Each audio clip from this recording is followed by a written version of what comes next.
Boas, João. Boas, Márcia. Então, tudo bem? Tudo bem? Vocês conseguem me ouvir bem? Yep. E tu? Também, também. Fantástico. Ahm, Vamos a isto então. Eu começava por vos agradecer por terem aceito o convite. Na altura falei com o João, até lhe mandei mensagem privada para o perfil privado dele. E não sei se vocês já viram algum dos diretos que nós temos feito. Vimos o do Leandro na semana passada. Pronto, nós temos que nos adaptar, no fundo, enquanto JS, neste tempo de pandemia e já fizemos vários diretos. Eu penso que este até é o quinto. Começámos pela Associação de Estudantes da Escola Soares Basto, depois com a Cátia Azevedo, Exato. com o Hugo e com o Leandro. E no fundo, queríamos fazer o direto com vocês por causa do vosso projeto. Vocês têm o vosso projeto mano a mano. Não sei se querem começar por nos explicar em que é que consiste, no fundo, o vosso projeto e como é que surgiu a ideia. Tá. Portanto, o projeto Mano a Mano foi um projeto que nós criámos há 2 anos para participar num raid solidário. Portanto, eu descobri que existia um raid, descobri por gente da faculdade que existia um raid chamado Uniraid. Uh, e alguns na notícia que eu vi dizia um raid onde ganhar não é o mais importante. E aquilo chamou a atenção, eu abri o site e descobri o raid. E fiquei com aquela ideia de nós temos algum background na família digamos que de competição, do terreno e de motores e isso. E ficou sempre o bicho de um raid feito exclusivamente para estudantes, em que ganhar não é o mais importante. Temos que preparar um carrinho velho, com ele atravessar Marrocos. A ideia ficou ali, ok, achamos engraçado. Então eu falei isso em casa. E está como deves calcular quando dizes a alguém que queres pegar num carro com mais de 30 anos ou mais de 20 anos, prepará-lo e atravessar Marrocos, a reação não foi propriamente aquela de yeah, vamos fazer isso, façam isso. Tá. Mas o bicho ficou e um dia, a meio de uma aula, que eu não devia dizer isto, mas a meio de uma aula, eu estou no site do Uniride e decido inscrever-nos sem lhe dizer nada, sem dizer nada aos meus pais. E é nesse momento que nasce o projeto Mano a Mano, sem ele sequer saber que estava a fazer parte desse projeto. Cheguei a casa de a notícia e criámos a Mano a Mano. Ou o nome foi criado uns dias mais tarde, de uma maneira muito aleatória. E foi assim que nasceu a Mano a Mano. E basicamente somos um projeto que participa no Raid Solidário. É essa a ideia. O vosso bichinho pelos carros, como tu disseste, pelo todo o terreno, também foi determinante porque tu querias ter uma missão na ajuda solidária, mas conciliar isso com o todo o terreno foi uma ajuda? Sim, claro. Claro, porque a gente diz muitas vezes aquela frase de juntar o útil ao agradável. E nós aqui juntámos digamos, uma ação solidária a uma coisa que nós adoramos imenso e que nascemos no meio disso. Portanto, se calhar se fosse uma coisa de igual dimensão, mas noutra área ou de outra maneira, nós não teríamos, pelo menos me inscrito assim de uma maneira, ok, vou me inscrever, depois logo se vê o que acontece. Portanto, o E qual, background, sem dúvida, e o tema em si ajudou. Bom, e qual foi. Vocês já foram duas vezes, certo? Vocês já foram o ano passado e este ano. exatamente. Qual foi o primeiro impacto que tiveram quando chegaram às pessoas que realmente precisavam de ajuda? O objetivo daquilo é ajudar as pessoas mais carenciadas de Marrocos, não é? E qual foi a primeira impressão que tiveram quando chegaram lá e viram pela primeira vez quem é que estavam a ajudar? Tá, exato, o objetivo do RAID é ajudar principalmente crianças e escolas desfavorecidas. Durante o percurso temos algumas zonas e alguns povoamentos escolhidos pela organização que vão ser ajudados e esse é o objetivo do RAID, juntar material escolar, brinquedos, roupa, etc. Para entregar a essas pessoas. Quanto à nossa reação, ou ao impacto que tens assim à primeira vista. Tu sabes para o que vais, ou achas que sabes para o que vais, tu preparas-te mentalmente, minimamente, para chegar lá e sabes que vais encontrar pessoas que vivem numa realidade completamente diferente e que têm muito menos que o que tu tens e que precisam e que à partida vão dar muito valor àquelas coisas que tu vais dar que para ti não tem tanto significado ou tanta importância. Mas toda a preparação mental que tu fazes para aquilo, eu acho que chega lá e é completamente ultrapassada, és surpreendido em todos os aspectos. O que é que achaste? Fala um bocadinho o que é que achaste de coisas que têm acontecido por lá. Deixaram assim. Não, é mais o choque da cultura, não estávamos habituados, pelo menos nunca tínhamos ido a um país da África. Então, era uma realidade completamente diferente do que a gente estávamos habituados em ver aqui em Portugal e onde já viajamos. E para mim o que mais me fez, não digo confusão, mas o que mais me deixou, ou melhor, o que mais me puxou ao sentimento foi mesmo o facto daquela simples coisa estar a ser uma coisa tão importante para uma criança, que é o caso de um lápis ou de uma caneta que eles tanto pedem. As canetas. Acho que as canetas é uma coisa que nós aqui recebemos de oferta de tudo e mais alguma coisa. E lá a importância é provavelmente das coisas que nós damos que mais impacto causa uma caneta. É a coisa que eles mais pedem e é a coisa que no primeiro ano nós entregámos literalmente todas as canetas que tínhamos, até que nós usávamos para escrever para marcar o caminho de volta. Nós numa estação de serviço tivemos miúdos a subir a estação de serviço a vir pedir canetas. Nós demos tudo. Canetas eu acho que é muito estranho. Nós chegamos a dar brinquedos e pedirem-nos canetas e isso é uma coisa muito... Nós não estamos à espera. Aqui ninguém quer saber de canetas, honestamente.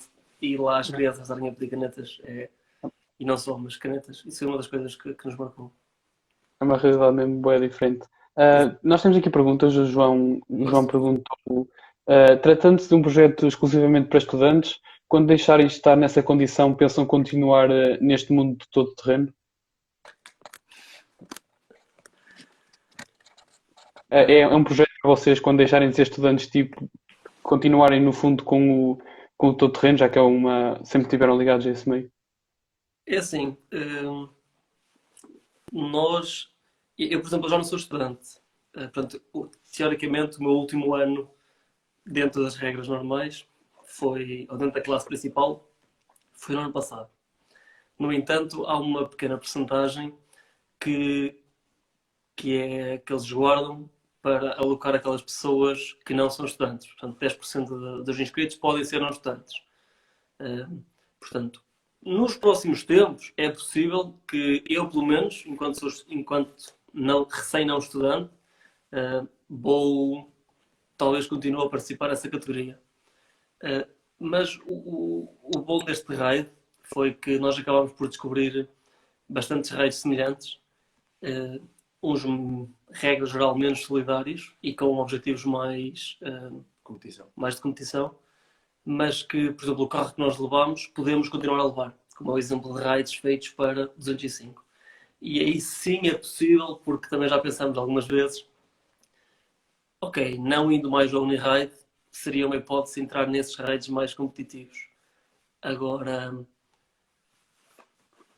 deixarem-se estar, continuar neste mundo, opa, vai ficar sempre, fica sempre, nós nascemos no meio disto, portanto fica sempre aquela coisa de... Fica sempre a ligação, não é? O raid acabou e nós temos ali os 3 carros e pegamos nos carros e andamos por aí a brincar, portanto fica sempre, mais profissionalmente, ou mais sério, menos sério, fica sempre.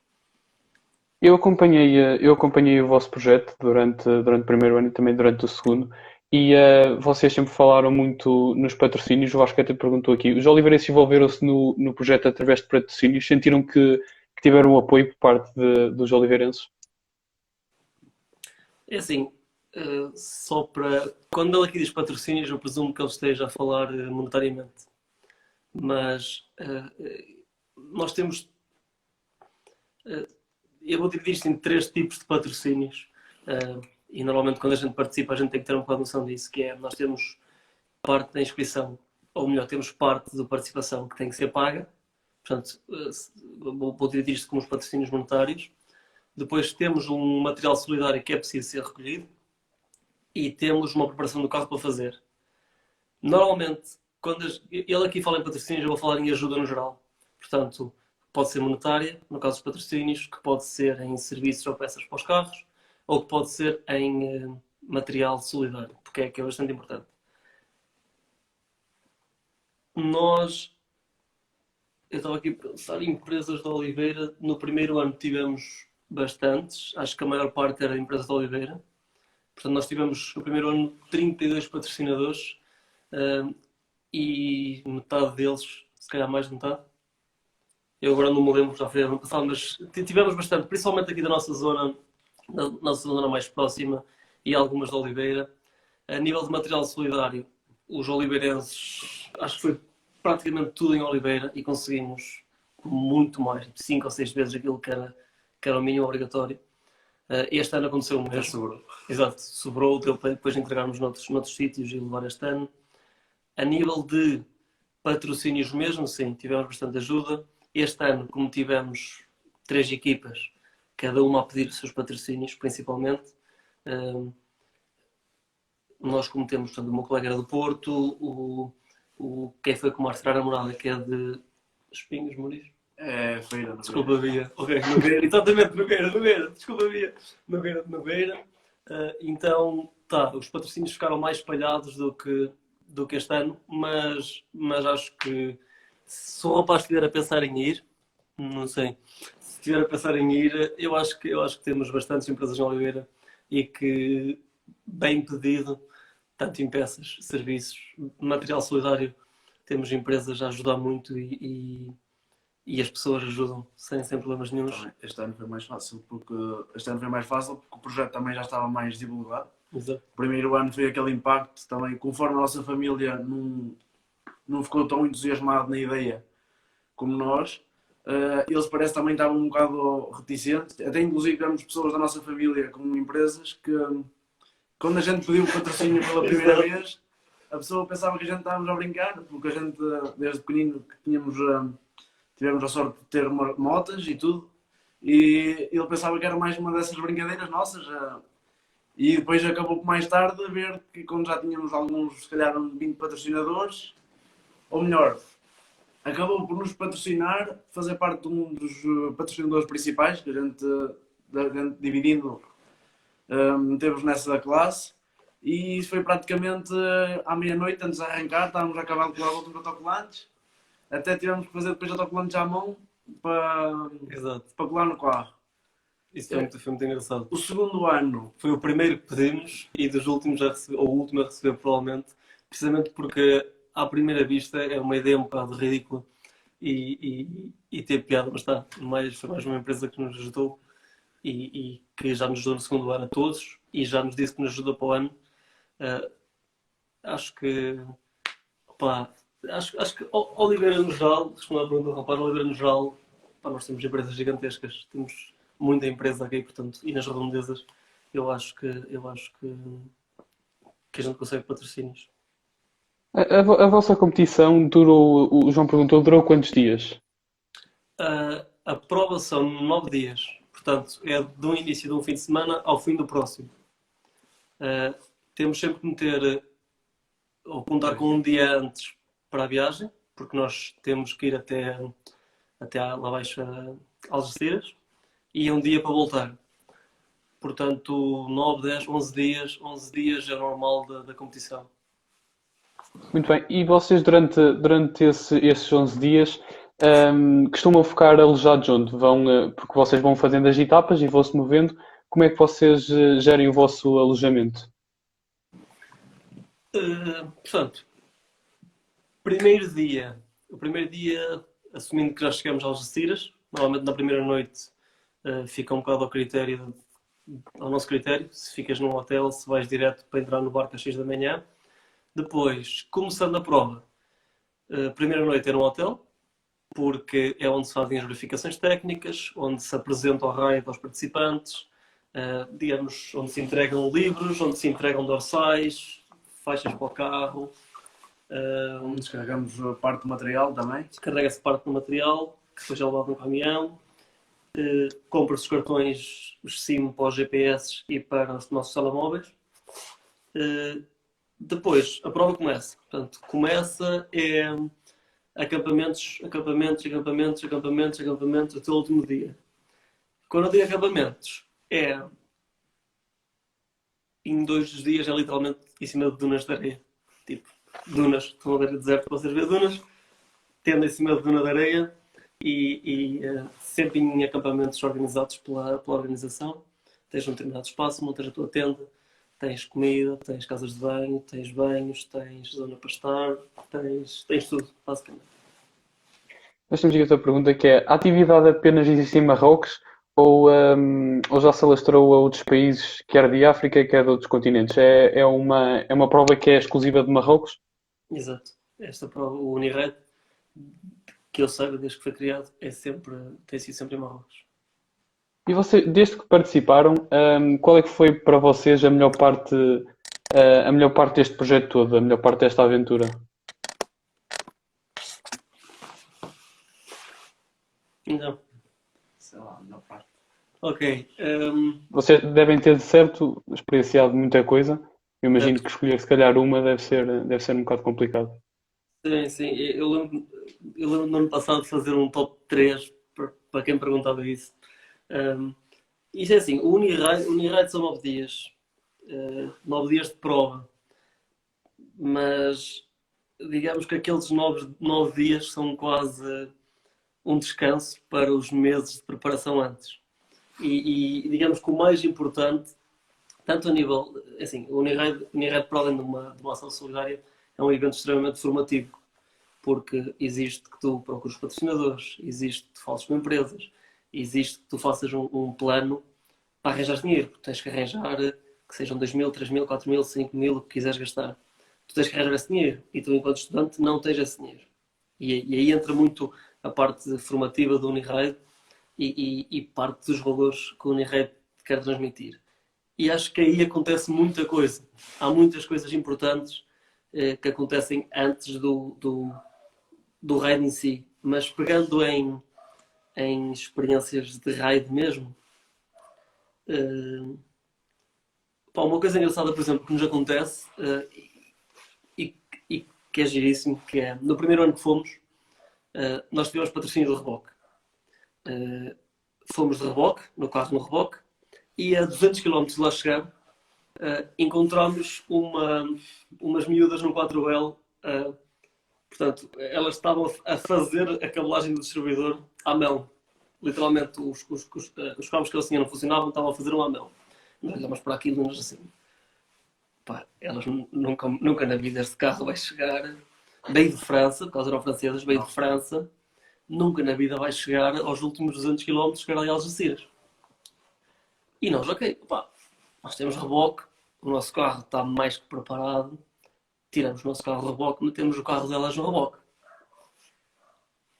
E aquela sensação de, era suposto ter chegado, tinhas reboque, era suposto chegar lá abaixo primeiro que toda a gente. E ter sido o último a chegar, ter chegado lá tipo às 4 da manhã ou assim, ou 3 da manhã. Mas aquela coisa de, epá, estas miúdas vieram de França e chegaram graças a nós, estás a ver? E o mais giro disto tudo é nós passado 7 dias, encontrarmos-las. Tipo, no último dia de prova, nós encontramos-las no meio da montanha. E de repente olhas, vai uma 4 à tua frente e tu começas a ultrapassar toda a gente, chegas à beira delas e descobres que são as mesmas miúdas que tu ajudaste, estavam ali a chegar ao mesmo tempo que tu, ao fim da prova. E elas nem eram do nosso raid. Eram do outro raid. E isso foi uma experiência altamente. E nesse mesmo ano, nós, ao vir embora, tivemos uns colegas nossos que avariaram e nós fizemos o contrário. Foi o nosso reboque que trouxe-os. Eles chegaram até casa, muito graças, pouparam muito dinheiro graças à nossa ajuda. E isto é uma coisa que foi precisamente no dia antes e no dia depois de acabar a prova. Mas que foi uma experiência incrível, que ficou. E que este ano aconteceu um bocado ao contrário. Eu tive um problema no meu carro, fui para lá. Nunca na vida estávamos à espera com a preparação que tínhamos. Tive um problema e acabámos a solucionar este problema numa garagem de um desconhecido, de 3 bêbados, Literalmente, eles aparecem lá bêbados na beira da estrada, começam a ligar um amigo meu que vem aqui ajudar-vos. Pleno dia de namorados à noite. Exatamente. E literalmente o gajo aparece às 11 da noite, depois de estarmos 7 ou 8 horas parados na beira da estrada. E a peça que nós precisávamos estava na oficina dele lá, em Spare, e ele pega, mete aquilo e resolvemos. Gente que não conhecíamos de lado nenhum, que demos pessoas incríveis que nos ajudaram e graças a isso chegámos. E isto são experiências antes da prova, no dia antes da prova. E coincidência, acho que foi a única peça de motor que nós não levamos. Exato. Estamos aqui em casa suplente e acho que foi a única que não levamos. Tá, isto não foi a melhor experiência da aventura, mas foi das melhores e é daquelas que tu não te esqueces, porque independentemente do que aconteça lá, opá, é outro, digamos que é outro âmbito também. Mas lá, experiências lá, Mas não há. mas não, eu acho que Mas devem ser Começasse. os problemas do carro, digo eu, as avarias. A cena é que, por exemplo, o que eu notei muito no primeiro ano que foi e ficava um bocado revoltado ou chateado é que, para mim, se eu estou a depender do carro para fazer aquela etapa, digamos, há que preparar o carro para fazer a etapa. E o que mais me fazia confusão era que os outros, na altura éramos 10, 11 carros portugueses, e nesses 10 carros ninguém se preocupava quase, espero não estar aí a deixar ninguém chateado, mas eu acho que ninguém se preparava em fazer a manutenção, não é? Ver os níveis, ver as coisas básicas, e isso depois durante o outro dia chegámos a estar parados imenso tempo por coisas básicas. por coisas básicas que ninguém preparava. Isto foi umas situações de geral que acontecia regularmente que deixavam assim um bocadinho mais, que é... Deixaram chateado porque eram coisas Exato. que se podiam prevenir e ninguém estava-se a... Tá, portanto, isso provavelmente deve ter sido as piores experiências para ele da aventura. Quanto às melhores, está, reações das pessoas, o céu do deserto é incrível, é o melhor céu de sempre. Eu não digo que seja uma experiência boa ou má, mas uma coisa engraçada e estranha, e que nos surpreendeu bastante. Isto é respondendo à tua primeira pergunta. O facto das crianças aparecerem no meio do nada. Isso é uma coisa que deixa muito surpreendido. Tu andas 15 minutos de carro sem ver nada, mas está lá uma criança no meio. Isso é uma coisa que é um bocado fora do contexto, mas lembrei-me, é muito estranho isso acontecer. Mas ao mesmo tempo tu paras e dás uma coisa a uma criança e tens ali do meio do nada, tens uma reação incrível. Isso é sempre, pá, fica sempre. Houve sempre uma criança ou outra que marcam pela reação que tiveram. E isso é muito giro mesmo. Da mesma maneira que tu, quando tomaste a decisão de participar, o teu irmão também não sabia de nada, vocês no primeiro ano foram os dois sozinhos. Foi difícil convencer vocês foram 3 carros, se não me engano, este ano. Foi difícil convencer a malta que vos acompanhou. Achas? Isso, um dos que foi com vocês era o vosso pai, certo? Exatamente. Tá, mas o nosso pai, ele apareceu e ele é de Cabo Verde, ou está em Cabo Verde, e apareceu em Marrakech, no último dia de prova, onde nós tínhamos o parque dos carros no hotel. Quando ele chega lá e vê aquelas squatters todas, alinhadas, todas preparadas, forradas no autocolantes, ele teve que de alguma maneira sentir uma nostalgia enorme dos tempos em que competia. Então ele disse, e para o ano eu também venho. E foi o primeiro a inscrever-se este ano. Mais uma pergunta. Alguma vez pensaram em adaptar essa atividade dentro do possível em Portugal, de modo a realizarem essa atividade solidária cá? Isto é possível, tipo, realizarem uma atividade desse género e com esse tipo de organização em Portugal?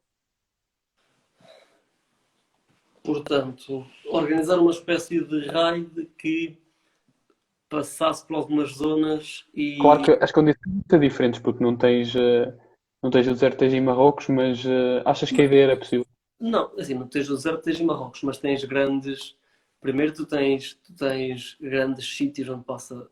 Agora, assumindo que isto continua a ser todo terreno, tens grandes sítios onde passam ralis, tens grandes sítios onde haviam provas e também assim, uma coisa que acontece um bocado no nosso raid é tu podes ter um dia em que fazes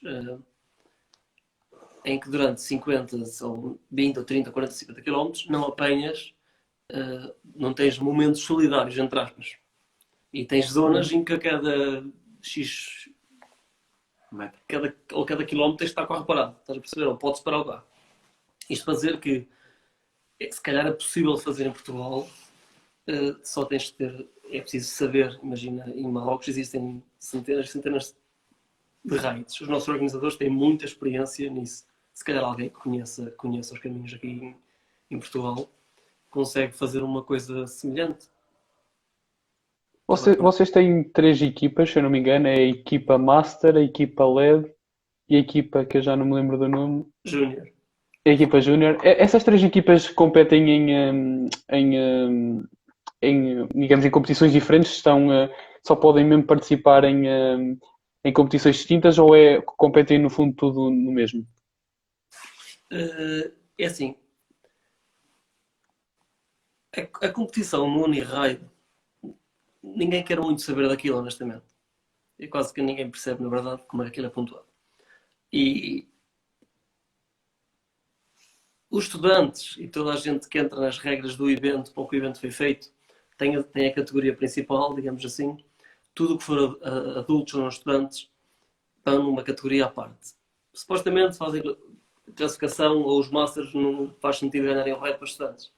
Só que eu na verdade nem sei se faz assim tanta diferença ou não. Fazem exatamente o mesmo, têm exatamente o mesmo roadbook, as mesmas regras, tudo. Supostamente só não entram na categoria principal, ou seja, eu acho que não podem ganhar, mas na prática é exatamente o mesmo. Nós fomos os dois como estudantes e o meu pai foi na categoria Master, por isso é que chamamos a equipa deles Master.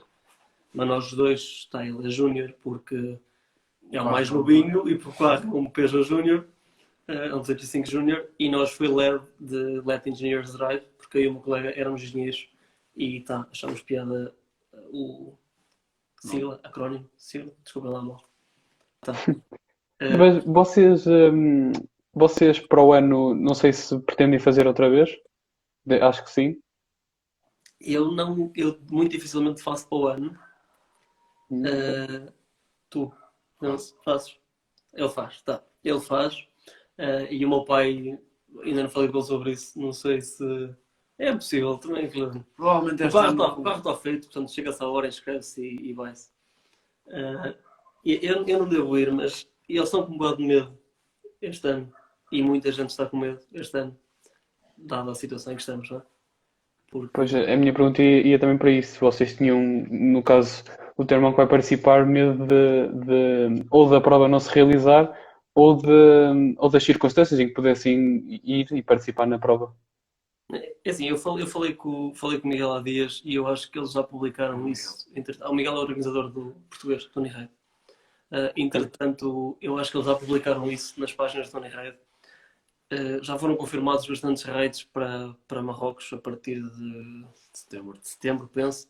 E o nosso é só feito em fevereiro. Portanto, o nosso está confirmado. Temos que seguir as regras, as regras de Marrocos. E se nada mudar até lá, o raid vai acontecer na mesma.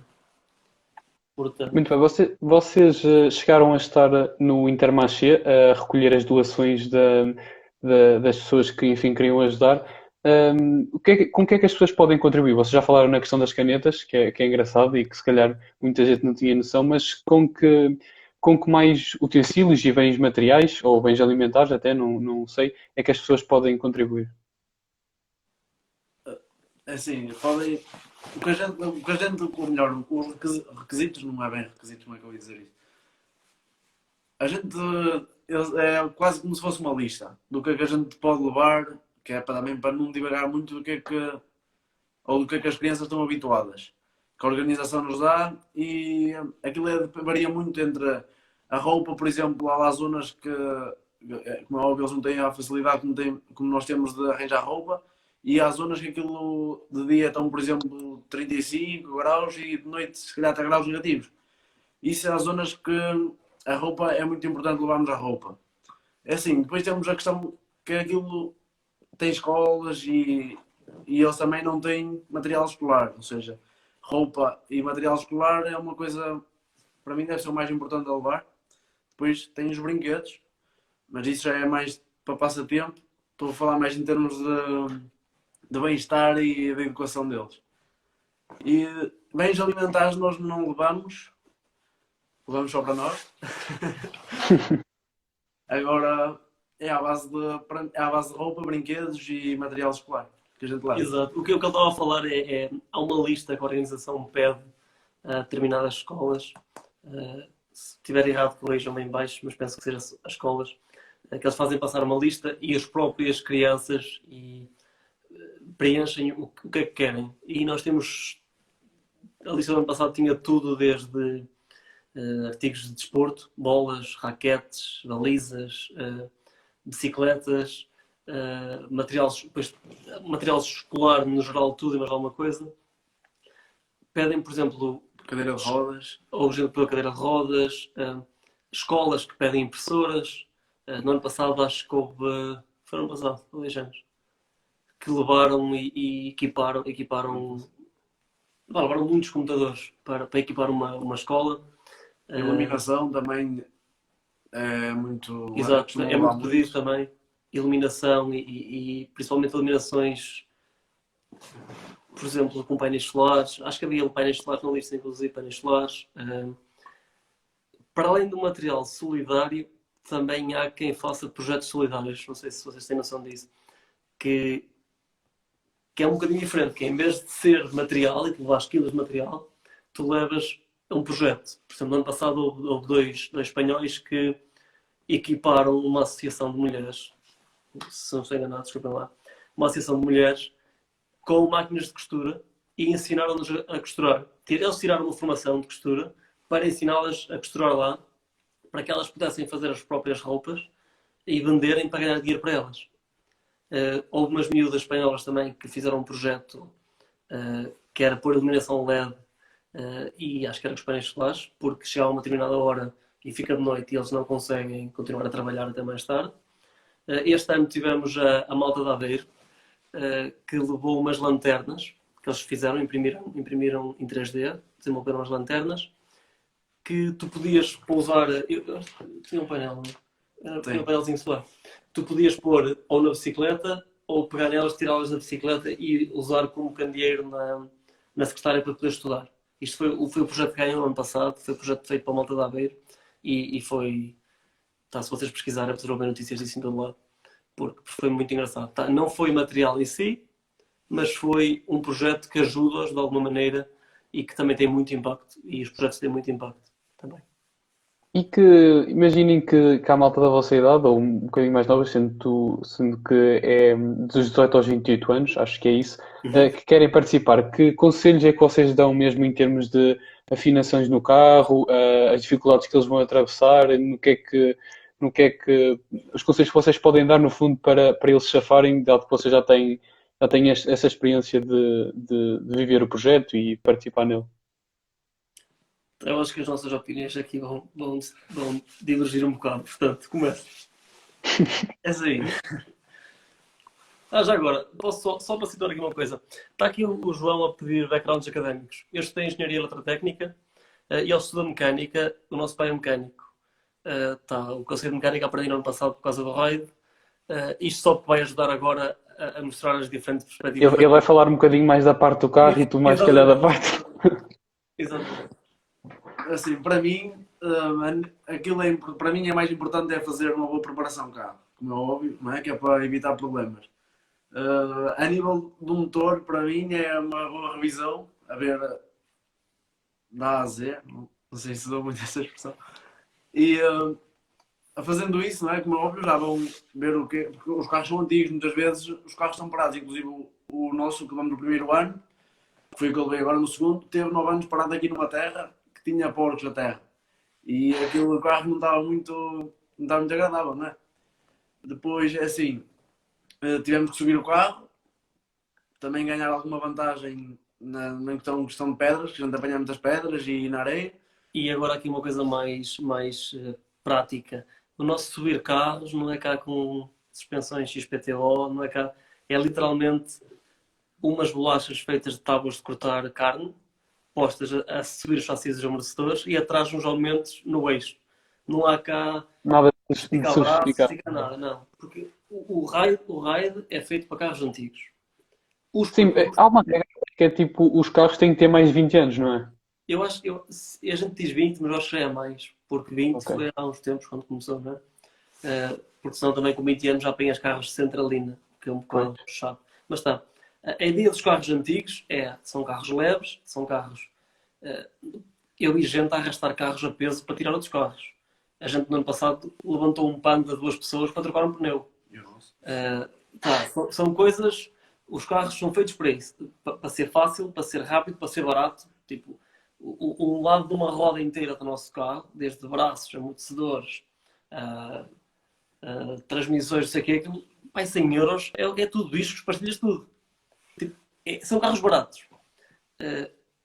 O percurso é feito para esses carros também. O percurso é feito, isto não anda caro.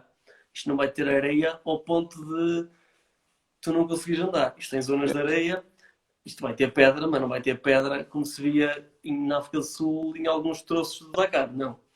Portanto, a preparação, a parte do motor, se calhar, ter um carro fiável para altas temperaturas, que é o que ele está a dizer, é tu pegares, vês aquele circuito de água toda de uma ponta à outra, porque senão o carro aquece lá, pôs uma ventoinhazinha extra para ajudar, vês correias, vês coisas que se estragam com o tempo, juntas por causa da temperatura. Isso é muito importante, principalmente questões de temperatura, porque depois lá é assim, tens cabeça, se o carro aguenta, e os carros antigos aguentam, se forem bem tratados, o carro chega ao fim, ok? Continua. Opa. Não, foi o que ele disse praticamente. Depois é preciso também uma boa blindagem à frente, debaixo do motor, Que é obrigatório. que é obrigatório. Depois temos alguns requisitos também que é extintores e essas coisas todas de prevenção. Questões de segurança, cintos de reboque, essas coisas. Temos de levar pranchas para desatascar, macacos. Portanto, há coisas que a organização já nos ajuda e torna obrigatório, que é para chegares lá e não tipo bombardar o compressor, és obrigatório, senão não participas. Já para nos ajudar, a nível de material, isso é muito essencial que eles têm. O resto são extras. Preparação do carro é isso. Acho que o que nós mudamos foi meter o motor em condições, subir o carro. Os pneus. Em condições é uma revisão. O Exato. motor é do ano 2000, era o que estava no carro. Exato, o motor foi o motor mais fraco que a Peugeot tinha. Acho que o 1042 cavalos. E lá veio o mais fortezinho deles todos. E só para dizer que não interessa o motor de levas, há já agora uma coisa mais prática também para quem perguntou e para o João. João perguntou, não sei. O João perguntou quantas horas é que vocês conduzem por dia, já que estão a falar do carro, se quiserem. Aqui na mistura pergunta cá em cima. Mas está, uma coisa que nós fizemos também foi retificar bem a cabeça e dar ali uma ajudinha para aquele respirar melhor.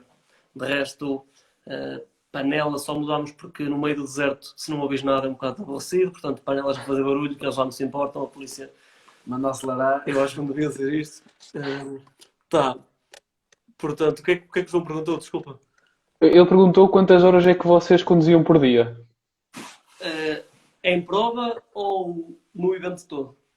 Epá, podem dizer as duas, acho que... Porque o primeiro dia nós conduzimos, portanto, são 750 km, num carro que não passa, que leva... Vai a 100, 180. Não chega a 100. Com 200 kg de material não chega a 100, não brincas. Só nas vidas que eu trabalho.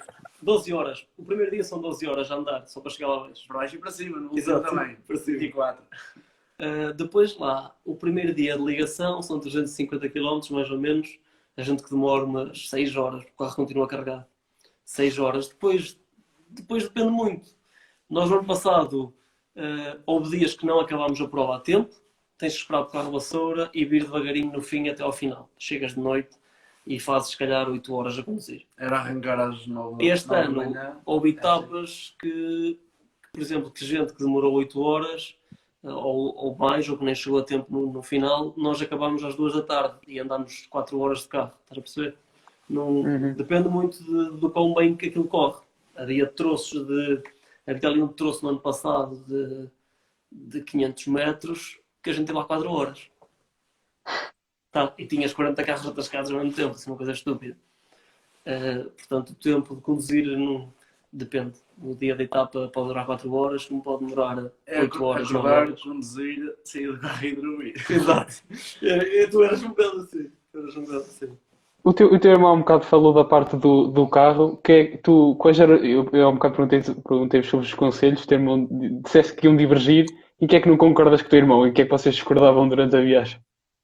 Não, é mais, por exemplo, há muita gente que leva pneus, por exemplo, de estrada, normais, Exato. que na areia facilita porque facilmente tiram a pressão e o pneu fica, como é que eu vou dizer isto? Fica com barriga, Exato. basicamente. Porque tu na areia queres um pneu mais mole, mais achatado, para cavar mais. Tem mais superfície de contacto. E os pneus de estrada são melhores do que isso. São melhores para isso. Só que o nosso ride, grande parte do ride é feito em Se terra. calhar 60%. Em pedra, terra, pedra, estrada, por exemplo. Estrada aí compensa os baixinhos, mas... Isto para dizer que ele acha que é preferível, e toda a gente usa quase pneus de terra, de taco, é preferível aguentar a pedra e aguentar a terra, os terrenos mais duros, e perder um bocado na areia.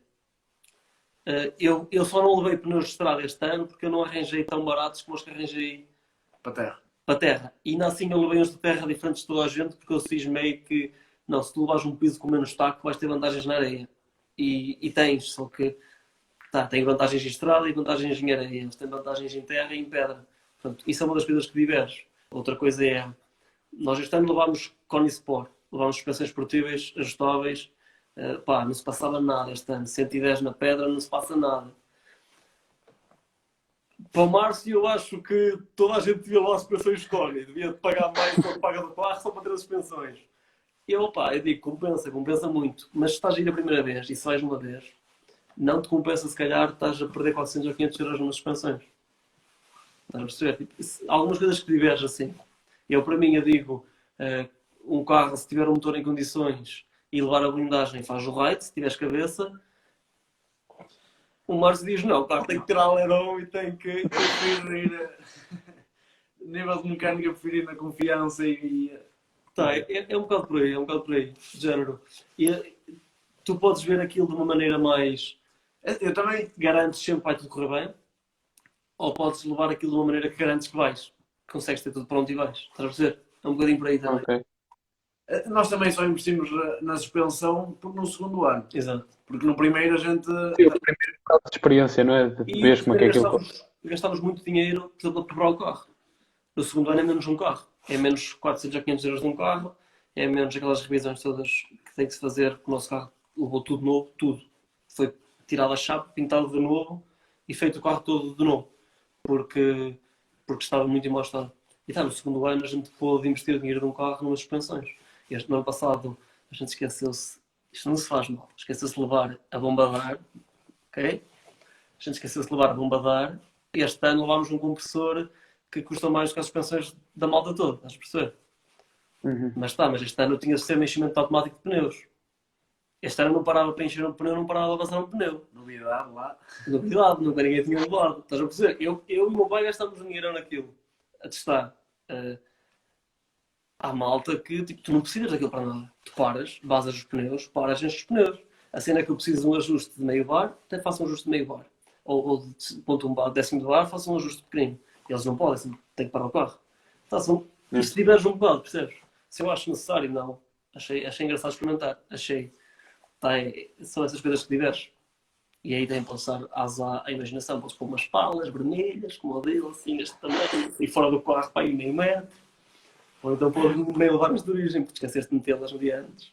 Acontece. É engraçado ver as cenas em que vocês divergem, tipo de aspectos do carro, assim. Nós temos aqui mais uma pergunta que é uma que eu acho que até vocês já responderam, qual foi o melhor momento ou um dos melhores momentos que já viveram, mas também tem o sentimento que predomina durante toda esta aventura. Como é uma aventura solidária, vocês certamente, tipo, deve ser uma das coisas mais gratificantes que esta aventura toda traz para vocês. É assim. Aquilo, eu acho que as coisas mais gratificantes daquilo é mesmo, por exemplo, a gente ao ir embora e ao relembrar as fotografias, eu acho que isso para mim acho que é o pior. Porque nós começamos a ver uma fotografia, vemos uma criança e vamos já recordar onde é que vimos a criança, como é que a criança apareceu. Inclusive uma foto que para mim foi a das que teve mais movimento, foi uma do ano passado em que, por exemplo, apanhamos depois de andar também quilómetros e quilómetros, apanhamos um pai com 2 crianças. E a gente pegámos numa simples. A gente ainda estávamos a tirar as coisas do carro para dar. Demos a uma criança parte do que íamos dar e não foi aquele sentimento como algumas crianças têm, que é meu. Eram irmãos e o irmão mais velho virou, ou foi o mais novo? Pronto, o mais novo. Quando ele recebeu a primeira peça que recebeu, olhou para o irmão e foi aquela felicidade como, olha o que é que nós temos. Yeah. Não foi uma reação genuína. Yeah, se vocês virem o nosso Instagram, aparece lá nas coisas do ano passado, aparece lá. Nós ainda não temos deste ano, mas vai ser agora. Vai ter que aparecer isso, vamos meter isso. Isso foi um dos momentos do ano passado. Pá, é um daqueles top 3 que eu falei há um bocado. Esse foi um deles, que foi, tu, imagina, tu apanhas muitos momentos assim, muitos momentos o oposto. Mas esse foi provavelmente um dos extremos dos momentos bons que nos aconteceu. Foi essa criança. Tipo, nós temos um carrito, uma coisa qualquer que eu tinha apanhado antes de chegar o material, e ele pega naquilo e vai-se embora. E eu tipo, meu, anda aqui, então, tenho aqui tanta coisa para te dar. Estás no meio do nada, tenho tanta coisa para te dar, anda aqui. E dou-lhe, estava eu a dar um e o Márcio a dar outro, assim. Foi. Porque eles estavam a receber. Depois também estávamos com o outro carro, com o filho. Exato. Ele também estava a dar material. Exato. E nós tipo, demos um e o miúdo vai-se embora e eu, então aqui temos aqui mais. Dás outra coisa, mas pá, era um dinossauro, era um carro e um caminhão, um filho deu roupa. E cada vez que ele pegava ia-se embora todo contente. Tipo, o carrito para ele chegava, o carrito. Isso foi altamente. E pá, isso foi um dos momentos que nós mesmo marcámos lá, tipo, top. Porque foi muito nós pecamos muito por não ter muitas imagens e vídeos e tudo daquilo. Porque depois a gente chega cá e até as outras equipas e se for preciso todos os dias metem um vídeo ou uma foto nova. Só que aquela coisa da gente estar lá e de dar a emoção de estarmos lá e dar às crianças e viver aquilo, nós nem nos passa pela cabeça em sequer em tirar fotografias e este momento aqui foi um dos que a gente disse, não, temos de tirar uma fotografia. Isto marcou mesmo as pessoas. Este ano para mim que marcou também foi um pouco antes de chegarmos, faltava para aí talvez 5 km para chegarmos ao final da etapa. Encontramos 3 ou 4 crianças no meio do nada também, em que chegamos ao final de meter as crianças em cima dos carros, a cantar o hino e a gritar Portugal e tudo, e a gente ficava a olhar para elas e a gente, o que é que vamos dizer? Não vamos dizer nada, a gente dava bandeiras e eles esticavam bandeiras. Yeah.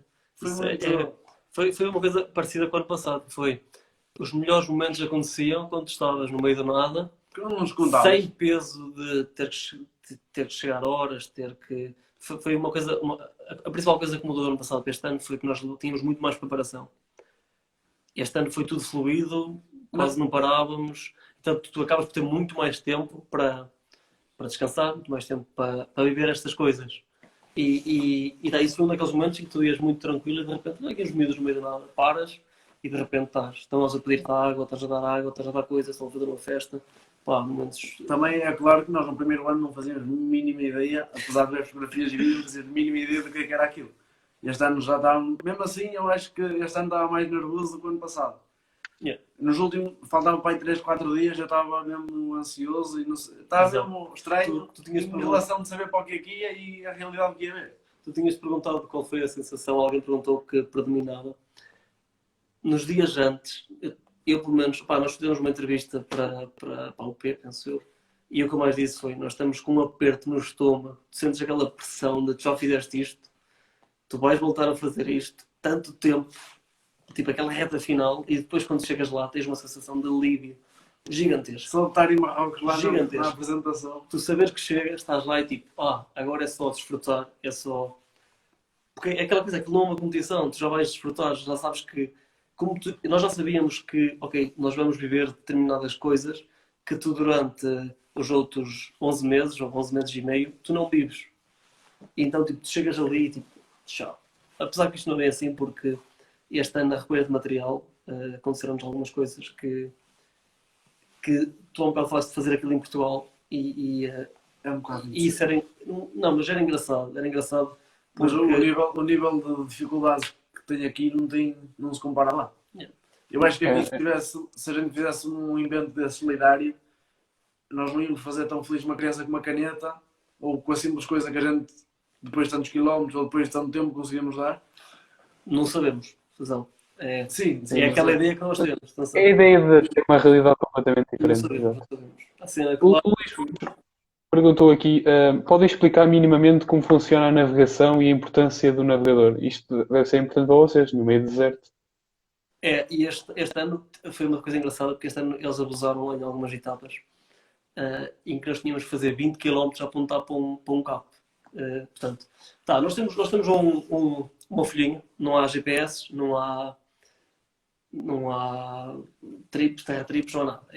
Tens a aplicação, o que é que faz terra trip? Tens uma aplicação que te conta a distância que andas e que te dá o total do que andaste naquele dia. Tu tens uma folhinha, que é o chamado roadbook, em que tens os quilómetros, tens casinhas, portanto tens linhas, tens uma coluna com os quilómetros, uma coluna com o desenho da estrada e uma coluna com observações. Tu arrancas e aquilo diz assim, agora tens que andar X quilómetros nesta direção. Ok, e assim encontras então. Tem lá embaixo na caixa. Segue X quilómetros numa direção. Ou então, a maior parte das vezes é aqui, ok, vais ter um corte à direita, sais um corte à direita. Daqui a X metros vais ter um cruzamento, sais na segunda, ou sais em frente, ou... é assim. Mas depois já, aí não é tão importante, não digo que seja tão importante, mas não te perdes tanto, estás a perceber? Porque segues. Agora, este ano havia lá umas etapas em que eles diziam assim, agora entras num lago seco, é aquelas coisas que tu olhas para o horizonte e não vês o fim, é tipo uma linha, que é giríssimo. E eles dizem assim, agora segue para o CAP é o ângulo, a direção que tens de seguir a bússola, nós temos uma bússola, segue para o 223 durante 18 km. 1 grau ao lado, ao fim de 18 km, é uma distância ridícula. E eu lembro, havia lá uma vez, nós íamos na frente nesse dia, arrancámos em primeiros e foi aquele dia que acabámos muito cedo. E que nós tínhamos, acho que eram 14 km, ou assim. Nós fizemos parte direitinho, chegámos ali a um ponto e começámos a desviar. Quando a gente chega ao fim de 10 minutos a andar, a gente não fazia a mínima ideia onde é que está, porque é tipo deserto. E nós, como é que agora não está aqui nada, não está aqui a entrada das dunazinhas que nós estavam a falar, não está aqui árvore, não está aqui nada. Toca a voltar para trás 10 minutos a andar até ao sítio que a gente sabia que estava certo. A seguir a malta, 3 carros a sincronizar o ângulo, era bússolas, era a aplicação, era tudo a dar o grau, sempre a confirmar e lá fomos dar comentada do tamanho de um carro no meio das dunas. E há momentos em que é muito importante, principalmente momentos em que são coisas muito rápidas e coisas pouco marcadas, porque assim eles fazem aquilo com meses antes, então às vezes chegas lá e tu nem viste o corte e tu confias que o corte era ali por metros e continuas. E às vezes tens de voltar para trás. Mas é importante. Por exemplo, no primeiro ano o carro estava em meu nome e eu levei o carro, mas eu andei a maior parte do tempo de lado. Porque, atenção que eu não estou a dizer isto porque ele não está aqui. Estou a dizer isto porque ele conduz bastante bem, mas eu acho que eu navego melhor do que ele. Então eu prefiro ir a navegar do que ele ir a conduzir do que ao contrário. E isso é importante. Eu acho que senão não tomavas a decisão de passar 90% do tempo ao lado e não conduzir, que é o que a gente gosta. O João também perguntou se tiveram a oportunidade para conhecer Marrocos e quais as diferenças culturais que encontraram entre Marrocos e conseguiram ver entre Marrocos e Portugal. E também estão aqui a dizer que já perdi, mas era qualquer coisa que o Márcio bebia mais com o irmão, assim uma cena, mas também aproveitar que ele não está aí agora. É o José Tavares. Eu perdi agora aqui o comentário, mas João Pedro Silva, o Márcio bebe bem mais que o irmão, facto. Sei se... Depende. Eu acho que estou... Opa, não vamos falar nisso. Mas em termos das diferenças culturais, e também se tiveste a oportunidade ou se tiveram a oportunidade de visitar e conhecer Marrocos. Assim, a prova inclui... A prova inclui um dia de turismo. Portanto, o dia em que acaba a prova tu tens o final da tarde para conheceres, não é Marrocos, é conhecer Marrakech, e o dia de turismo, Marrakech é por tua conta. Este ano, como nós chegámos mais cedo e tínhamos mais à vontade, eu ainda aproveitei para andar a conhecer, ali, eu não me lembro do nome da terra, o Zazat, acho que foi. Tá, deu para conhecer ali um sítio. Ait Ben Abu também é um sítio giríssimo que a organização faz questão que a gente conheça. Portanto, dá para conhecer algumas coisas e dá para conhecer, ok, para além do que tu passas durante a prova, mas é deserto, tipo, não apanhas assim tanta coisa bonita que possas visitar quanto isso. Pelo menos sem um roadbook e alguém que conheça as estradas no meio do deserto. Portanto, diferenças culturais. Opa, a gente chega lá.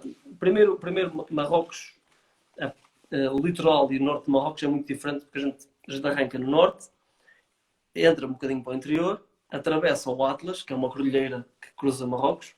Debaixo do Atlas é deserto. Então tu conheces o norte e o litoral, que é muito parecido com Algeciras, a Espanha, Gibraltar. Não é? Quando atravessas o Atlas,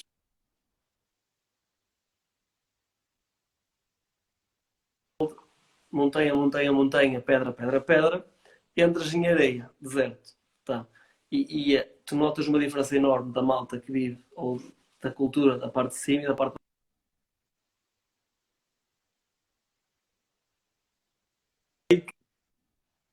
Não, agora já estou a ouvir outra vez. mas é alguém que está a nos ver que nos está a lixar.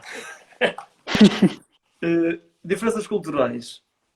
Nós primeiro tu vais notar muito diferença, principalmente Marrakech, vais notar muita diferença de pá,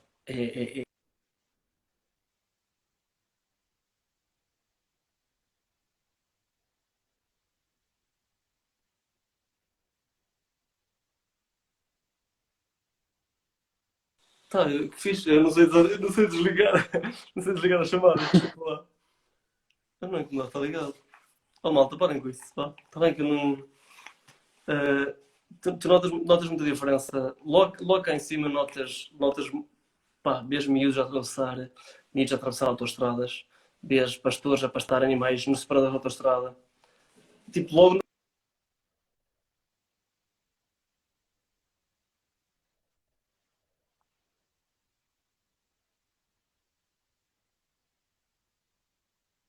Agora, tá. Hum, Depois, a nível cultural, mais cá para baixo, tu notas muita. Opa, a nível dos sítios em si, das cidades em si, não tem nada a ver. Tu vês gente a viver em aldeias e cidades que não têm. Que tu olhas aqui e dizes que é impensável. Tipo, tu dizes isto é um barraco, isto não é uma casa, isto não tem janelas, não tem portas. Tipo, tu vês sítios assim. hum, Depois vês. Opa, é tão diferente. Eu estar aqui a explicar. É uma realidade já. Mesmo o jeito das pessoas, o jeito de funcionar as pessoas, o jeito de estás em Marrocos e o jeito de negociar deles são uma coisa ridícula, que é impensável aqui. Fazer aquilo que tu fazes lá. Desde comidas, a maneira deles, aquela coisa de como não é muito frequente ver álcool. Olha, eu vou-te interromper porque isto está aqui a avisar que dentro de 20 segundos vai terminar o direto. Por isso eu vou ter que começar o direto outra vez Ok, e vou voltar a convidar porque isto dentro de 10 segundos vai terminar. está bem, está E, bem. e eu depois faço aqui mais uma pergunta que está aqui sobre a língua, mas era só para te avisar para isso para não seja apanhado de surpresa, por isso eu já te ligo Ok, também. ok.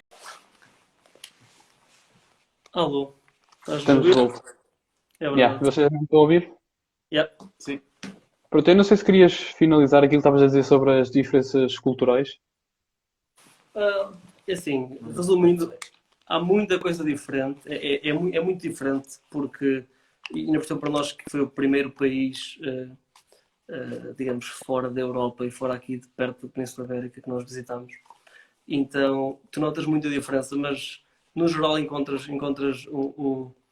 ao contrário do que a gente pensava e do medo que a gente tinha, do receio que a gente tinha, encontras um povo muito parecido connosco, que adora ajudar-te, adora que tu te sintas bem e foi uma das coisas que notei muito este ano e que mudou muito a minha ideia do que eu tinha deles, de cultura deles, é a malta que adora nos ajudar enquanto ano passado ficámos com aquela ideia de que eles querem sempre alguém de troca, porque tu consegues comprar, ou melhor, tu acabas sempre por pagar qualquer coisa, Troca por troca. troca por troca, trocavas sempre. Este ano não, este ano nós fomos surpreendidos muito para positivo nesse aspecto, que eles são muito parecidos connosco e adoram ajudar, desde que a gente se sinta bem em casa deles, eles estão bem, não é? É o que eles querem. Mas é muito complicado de contar a experiência, porque só quem está lá, só quem vive a experiência é que dá para sentir mesmo que aquilo é. Por exemplo, eu posso estar a contar e as pessoas estão a ouvir e então, é uma história. Agora, eu, como vivi a experiência, sei que já vejo de outra maneira, não sei. É muito complicado explicar estas coisas, só mesmo vivendo é que... Já agora, tu recebes um caderninho, A5, não é isto? Um caderninho, com uma coisinha assim, estás a ver? Que diz-te estradas, distâncias, notas, diz-te quando é que tens que abastecer, quando é que não tens que abastecer. Portanto, antes de Isso é a única ajuda que vocês têm para vocês guiarem. A bússola. tens isto e a bússola. Ok. E depois tens, eventualmente, em zonas mais complicadas, uma fita ou outra da organização para ajudar a que tu, por exemplo, naquele caso de 20 km a apontar para um ângulo, eles meteram uma fitinha que era para tu também não te perderes no meio do deserto, não é?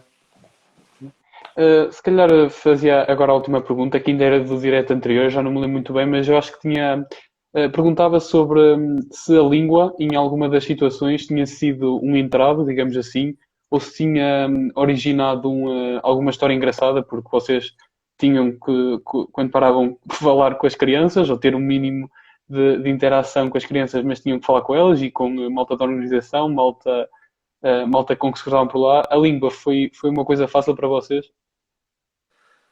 Eu acho que com as crianças, não. Porque aquilo muda muito dependendo de onde estás. Portanto, tu vais do litoral, vais para o interior e voltas para o litoral.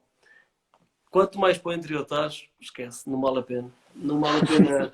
Cá em cima eles falam espanhol, falam francês, e tu que espanhol safas, eu que francês safava-me. Alguns em inglês também. Exato, junto aos litorais e zonas turísticas, o inglês também. Quando tu sais das grandes cidades e vens para o deserto, que são 5 dias, 6 dias de prova, opá, lá com os adultos consegues falar, com as crianças não. Também olhas para eles e eles percebem o que é que estás a fazer, tu percebes a reação deles e falar, tu podes tentar. Eles às vezes ainda dizem monsieur, ou estilo, pedir canetas, mas também não sabem muito mais do que isso. Portanto, a nível de língua, linguagem gestual e olhar para a criança e tentar perceber e mostrar o que é que tu queres. Tipo aquelas crianças que tu dizias, toma aqui roçados, toma aqui um brinquedo, e ela dizia que não, e dizia que tu lá, ou para tirar, está, tu aí percebias que era para tirar, mas está, de resto não se percebia nada. Árabe não é a nossa cena. Embora quem ajudamos no ano passado sabe falar árabe, mais ou menos, e conseguia se rascar. Que até este ano tivemos um problema. Quanto essa parte, também. Percebes melhor essa parte? Há um colega nosso que percebe, que fala algum árabe e que este ano nos ajudou bastante e ajudou bastante o facto de ele saber árabe. Portanto, era isso que ele estava a dizer. Nós tivemos um problemazito que foi preciso ir lá a uma aldeia, a uma cidade próxima onde estávamos e tá, o árabe dele, ainda bem que ele estava com o árabe ali embaixo. Foi o árabe dele que vos chafou. Foi um bocadinho. Não a nós, mas ao nosso grupo, sim. O Márcio já disse que queria participar para o ano. Se calhar ficámos por aqui na nossa conversa, mas não sei se vocês querem promover o vosso Instagram, o vosso site, dizer como é que as pessoas que queiram ajudar e que estão interessadas em ajudar para o ano o podem fazer. Ok. Claro, aproveita-se. Se não formos para o ano, vamos aqui da gente. Não é? Portanto, É assim, maneiras de nos ajudar. Comecem por, se quiserem, seguir as nossas redes sociais, porque é aí que a maneira que nós temos de agradecer às empresas e de dar algum retorno às empresas é através das redes sociais. Pouco mais podemos ajudá-las diretamente, mas o que tem mais impacto e mais interesse para eles é a divulgação, portanto, redes sociais. Se nos seguirem, se virem as nossas coisas, partilharem as nossas coisas, é uma grande ajuda. Depois, abraço, João. Depois,